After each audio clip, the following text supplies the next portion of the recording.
So finally we're back for another final Transformers movie review in this Transformers series reviews with Transformers Rise of the Beasts, which came out 2 years ago, which I did review on, which looking back on my video on it, I was a little bit not great with that video because it's a very video recording, just audio recording jazz, because I wasn't impressed with it, but I decided to do like a normal review, such I'm going to do right here, right now. So I'm probably going to delete that one. So if you guys want to know where it is, I deleted it. So just in case your eyes are asking. So let's just jump into Transformers Rise of the Beasts. This film is directed by Steven Caple Jr, who's the director I've never heard of. I think he's a director I've not heard from his resume, but I'm going to look into that. And Michael Bay's return as producer, now with not just starring with Haley Steinfeld, who's not returned in this film. It's actually Anthony Ramos, Dominique, Fishback, and of course return voices like Peter Cullen, Optimus Prime, along with other voices like Ron Perlman, Michaela Yeoh, and Peter Dinklage, and Pete Davidson, I think that's the guy's name, who played voice Mirage, and many among others. The plot is set a few years after the events of Bumblebee, and it's basically a direct sequel to Bumblebee, and it says in 1994 where we see the Autobots and the Maximals team up along with the two humans, Noah and Elena, to go to find this MacGuffin in Peru and basically try to find this Transwarp Key that can activate the whole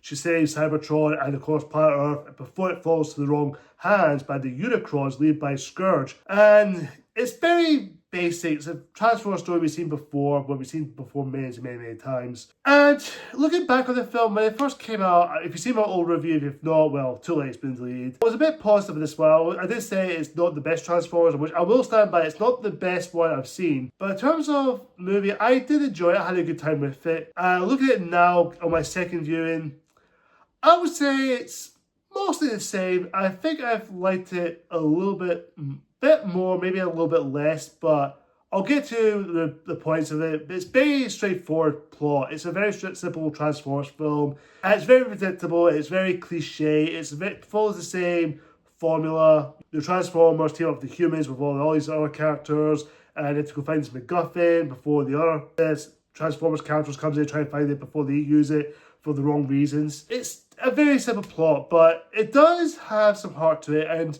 I will say this, unlike the Michael Bay movies from the sequels, besides the first one, at least to a degree, at least didn't have any Michael Bayisms, doesn't have any sexual stuff or inappropriate jokes or inappropriate stuff that Michael Bay puts into his movies. If you've seen the previous ones, you know what I'm talking about. I will say it's a bit more friendly to the fans and also for kids who are watching it. So at least they got the right target audiences. They do throw some adult jokes here and there, but not to the point of Michael Bay stuff. But I will say this, I do think this film is well made. It is well directed. Cinematography wise, looks beautiful, especially in the 1990s, especially in New York City, which I'm not gonna lie, New York City in the 1990s looks amazing. Amazing to look at. So beautiful, so well shot, cinematography wise. And of course, Dinklage directed here is actually pretty solid. So there are some decent moments in the film, so there are some enjoyable aspects. And of course, we introduce a human character, Noah, played by Anthony Ramos. I think that's the actor's name, if I'm pronouncing that name wrong, who is basically an ex-military person who is basically looking after his sick brother, Chris, who is suffering from a sickle cell disease, which is basically a severe illness in your bloodstream, so it's basically through like blood cells. So Noah is basically trying to find some money, trying to make some money, trying to help his sick brother along with his mom, trying to help him out as well. So they're trying to help out our family. Turned out to an interview, so he's basically desperate. It's not trying his friend Rico or something his name is, who helps him to go steal a car, who is basically a transformer named Mirage, and basically go and basically he's been joined by the Autobots to find this MacGuffin thing, to Transwarp Key that can hopefully it'll fix Cybertron. I'll say to the character Noah. Noah, played by Anthony Ramos, I think he was fine. He's not Charlie Watson amazing like he was in Bumblebee, played by Haley Steinfeld, but Anthony Ramos as Noah, I think he's done his best. I think he's a sellable actor. He's very, very capable actor what he's given, but his performance was really good, and his character, even though, again, I don't go with the whole Transformers shtick, but as far as the Transformers movies, they do rely on the human characters a little bit too much. Maybe not as much as what Michael Bay has done, but thankfully it's kind of showing a little bit more of the Autobots and the Maximals, which we do get enough of, but I wish we could have maybe ditched the humans and maybe just have the Autobots and the Maximals to find this MacGuffin before the Unicrons get it, or Terrorcons, I think they're called. But as far as this human character goes, I would take him over Shia LaBeouf, Sam Witwicky, or even Cade, played by Mark Wahlberg, which, yeah, well, Shia LaBeouf's Sam Witwicky is fine-ish, but Cade, played by Mark Wahlberg, no, sorry. I like Marky Mark, but sorry, just no. And of course, we introduced his other character named Elaine, who works in the museum, played by Dominique Fishback, or Burn, I think that's her character's name, or actress name. She's alright, but she's not really much of a character. She's just a very a plot device, basically. Trying to help Noah and the Autobots, trying to get to the next point of the film, which, yeah, she's just there. She has her moments, but she's not really much of an interesting character. I will say this, though. At least it's not a love story between Noah and Elaine. Thank God they didn't do that, because I was really concerned going there. I thought, please don't throw a love story in there. Please, please, please. Thankfully, they didn't do that. So at least they just, draw that out. So thank God they didn't do that whole shtick again. And as far as the CGI on the Transformers themselves, with the Autobots and the Maximals and the Terrorcons, they're actually really good. They look very polished. They look very clean. They look beautiful to look at, I'm going to say. And they look like they're cartoony aspects of the Transformers when you see from the 90s cartoon or other variations of the Transformers, which you do get a good amount of it, which I do quite like. And the voice acting are good. Peter Cullen as Optimus Prime does his same lines, or we were here before, but he's music to my ears. I would listen to him all the time just to hear his iconic voice. He's kind of like James Earl Jones. He's basically the voice. His voice is too iconic to replace, because I do like Chris Hemsworth in Transformers 1. As far as Peter Cullen in this movie, he's just sold it as Optimus Prime. He is Optimus Prime overall. And of course, I really do like, well, I don't know if I love the character, I find him a little bit irritating. Mirage, who is basically a Porsche vehicle character, who is basically a, laid back, relaxed Autobot, voiced by Pete Davidson. I would say Pete Davidson does a good job voicing, but his character, though, does get a little bit annoying, because there are a couple of times they do throw little jokes there where, like, okay, dude, just shut up. But for the majority of it, he's a fun character. He has his moments, and he definitely has a good friendship between him along with Noah, which I thought was a nice moment. And he does have a character arc where he does promise Noah's younger brother Chris to look after him while he's going out to Peru to find the Transwarp Key.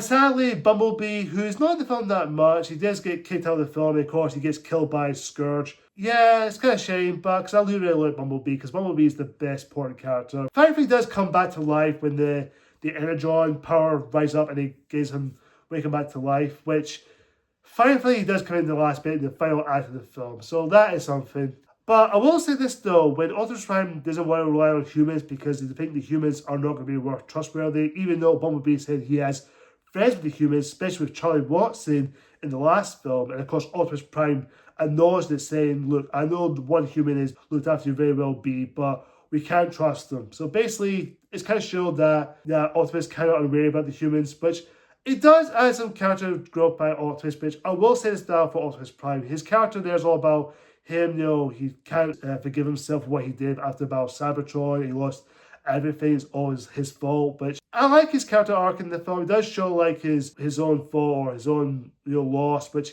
I wish they could have done a little bit more with it, because I think because we're too much focused on the humans, but I wish we could have a little bit more of that, which I do think it's there. His arc is there, but I just wish we could, have a little bit more to it, which, again, is a nitpick, but for the majority of it, it was serviceable for what it is. And of course, we have the Maximals, which are basically a group of beast animals, Transformers characters, especially Optimus Primal, who's voiced by Ron Perlman, who you may know him as Hellboy from the Graham Turtles Hellboy movies, the first two at least. Ron Perlman as Optimus Primal is actually really good. He's very good leader character.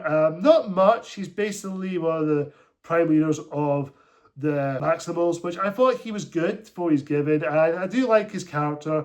And of course, you have these other animal characters, especially voiced by Michaela Yeoh, who is actually called Air Razor, who is definitely a very fun character to have, even though she gets killed off or turned against the Autobots and the Maximals, because after Scourge shoots a little thing onto her wing, It causes her to, betray. And of course, Primal has to kill Airazor by crushing their chest or breaking it. But it's kind of a heartbreak to see, but it was kind of sad to go, but it was a nice emotional stake, which the film does have some stakes to it, which it does add some attention to the characters, because you do feel certain aspects throughout the movie. And like I said, the film itself is not perfect. It is very cliche. It is very predictable. You know where things are going, because you've seen this before in most Transformers movies. You know where it's going. It's very straightforward. The plot is simple, which I do appreciate. At least they have a simple plot. It doesn't have any like military, theories or plot devices that just try to connect to the plot, but it doesn't do that as much.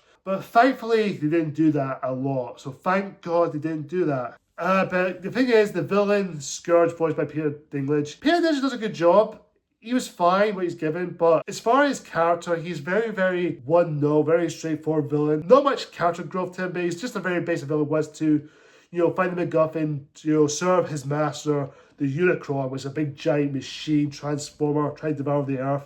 Kind of similar to Galactus from the Fantastic Four, which very interesting to talk about that. But his character, though, is just very straightforward, not much to development, but he was fine what he's given. I don't mind him. He's decent. He's a decent Transformers villain. Maybe not the best villain, but as far as his character goes, I think it's serviceable. And of course, the CGI, well, the final act, I will say this, the final act, the final battle when they're in Peru, they're trying to fight the Terrorcons, when they're trying to get the Transwarp Key to stop Unicron from destroying Earth. And I will admit, the CGI is a little bit heavy. Well, I'll admit, very big and bombastic. It is very CGI heavy, and it's just very, very, I don't know. It's just, that kind of put me off a little bit, but for a majority of it, it looks fine. The CGI is not too bad, but there were a couple of times it does look a bit noticeable because it's how CGI heavy it is. As far as the overall action scenes, the Transformers action scenes in the film are pretty good. I will give it that for sure. The action scenes are incredible. It is, wow, so big, so huge. And I think that's probably the best Transformers action scene. Despite the CGI heavy, the action here is pretty good. I do quite like. And of course, we do have Optimus Prime is willing to sacrifice himself as a hero, but he didn't die, but thankfully. He's willing to sacrifice by destroying the Transwarp Key, and of course, getting, sucked in with the whole, Unicron, all these other stuff destroyed. But thankfully, Noah comes in, grabs him, and pulls him back out. But however, I do like this though. I do like Noah gets the Mirage's Transformers boy and puts on his own suit, which he comes in as like an Iron Man suit or a Power Ranger suit, kind of, in a way. But I kind of liked it. It's pretty decent. And of course, the thing ends with Noah's now got a job, but not just any job, but as working in the government, kind of, a secret government team, which is basically it is, which, if you haven't seen the film, minor spoilers here. By the end of the film, we got a wee card, and the guy says that he's going to think about joining the team. And he flips it over, he actually says, G.I. Joe. G.I. Joe. That there, when the moment I saw that, I remember going like this. G.I. Joe? What? No way! So basically, I think Paramount's planning to do a Transformers / G.I. Joe crossover, which I did hear before I went to see the film. I thought, how's that going to work? But then, of course, it teased at the end. So I'm guessing it's meant to be a Transformers or G.I. Joe crossover film, which I don't know if that was going to happen or not, because how Paramount is very, very all over the place with Transformers, which I'm going to do a mini rant here right now, because I think Paramount just doesn't know what to do with the Transformers franchise. But ever since the Transformers live action films, and of course last year we had Transformers 1, which I film that I really liked. But as far as my overall thoughts on the Transformers franchise, it's all over the place. It's trying to have one direction, and after that didn't work out, it had to go in a different direction. And it tried to go there, but it doesn't know if it wants to. It has to go in a different direction with the animated one, and that kind of didn't work. So the Transformers franchise is up in the air. And of course, a couple of months back, we have Michael Bay coming back to do his own Transformers movie, or whatever number it is, Transformers 607. That I'm going to try to do Michael Bay, obviously a continuation from his movies, or a continuation from what we left from there, which I don't know. It's all over the place. It just can't decide what direction it wants to. My word of advice to Paramount, and of course Michael Bay himself. Paramount, if you're going to let Michael Bay direct the new Transformers movie, word of advice, please don't let Michael Bay have all the creative control. Someone needs to step in, or at the very least, tap in his shoulders and maybe say, Michael, what are you doing? That's stupid. Don't do that. And of course, Michael, if you are watching this, please, no disrespect to you. You're a great director. I'm sure you're a nice guy, but please don't overdo it. Don't overdo some stupid stuff we do in your films, because I don't like what you're doing. We'll see how it goes with the Transformers future now and again, but I'm not holding breath for it. So my overall verdict, Transformers Rise of the Beasts, I think it's a serviceable good time. It's fine, it's enjoyable. I wish the human characters could have been less screen time and had more focus on the Autobots and the Maximals and the Transformers characters. That would have been much better. But I will take this over the Michael Bay Transformers sequels any time of the day. Maybe I like this more than the first Transformers from Michael Bay. That all depends. I'll do a ranking of Transformers. I will do that at some point. But as far as this movie goes, serviceable, entertaining. Could have done better sort of stuff here and there, but as far as this movie goes, it was seriously entertaining. I'm going to give Transformers Rise of the Beasts a B. Guys, comment down below and tell me what you think of Transformers Rise of the Beasts. Do you love it? Do you like it? Do you think it's alright? Or do you absolutely hate it? Whatever the case is, comment down below and tell me what you think. Thank you so much for watching, guys. Until next time, see ya!